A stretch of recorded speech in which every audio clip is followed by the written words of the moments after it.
Hi everyone, today we're going to talk about viruses. So, the first thing that I really wanted you to recognize is that viruses have many different shapes, as you can see. For example, the rotavirus has a very different shape from what is called a bacteriophage. And a bacteriophage is, as much as it has the word bacterio in front of it, it is actually a virus. The DNA virus or herpes virus again have a different shape from the influenza virus, and all of these viruses have different shapes, but you're going to see from the next slide that as much as they all have different shapes, they all function in exactly the same way. um, so let's look at that. To look at that, we're going to look at, or we're going to compare the bacteriophage, and we're going to compare the influenza virus. So both are viruses. Let's look at, first of all, what are some of the things that they have in common. One of the things that they have in common is that they both have a protein coat. So here is the bacteriophage, which is a virus, and this is its protein coat. And the influenza virus, this is its protein coat. So both of them have that one similarity.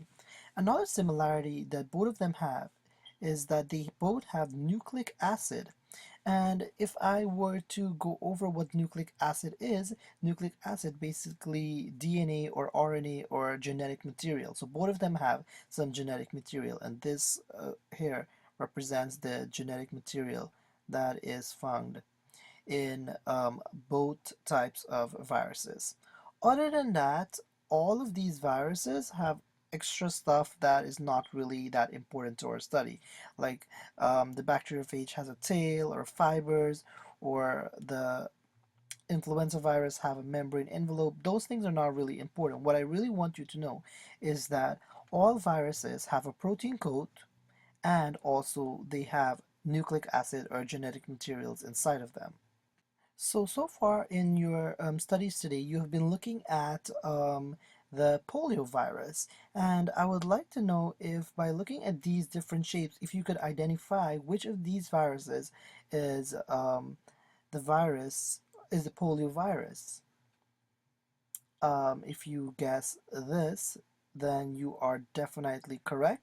That is the rotavirus. This is the shape of what a polio virus looks like. This is another, and you can see it is here also. So regardless of the different viruses and their shapes, they all act in the same way, and there are different stages in which they get into our body. So the first stage is the attachment phase. So this is phase number one. And in the attachment phase, the virus binds to specific receptors on our host cell, or that is the cells of our body. So here you have the virus, and it is attaching to, and this is our host cell, it is attaching to the receptor of our host cell. The second step is penetration. The viral nucleic acid enters the cell, so it penetrates the cell and it releases its genetic material. The third step is a synthesis of new component.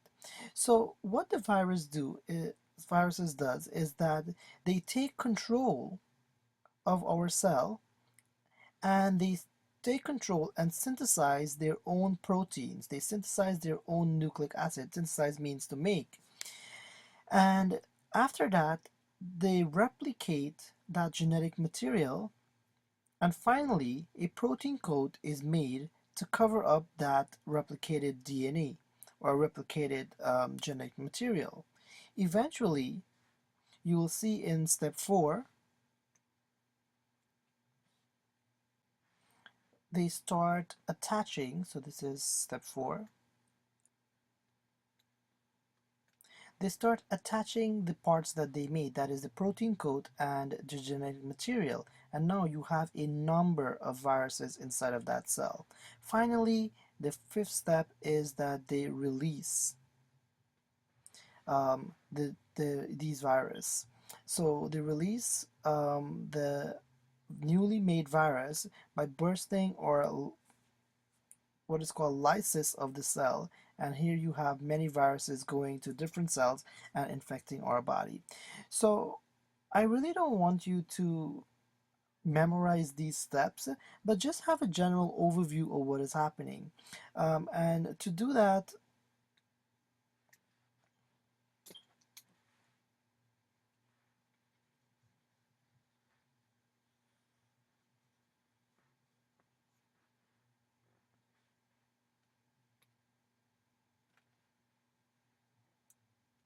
just remember that the first thing that happened is that the virus attached to the receptor of our cell, they penetrate and go into our cell, they release their genetic material, and they use our cell to make or replicate that genetic information.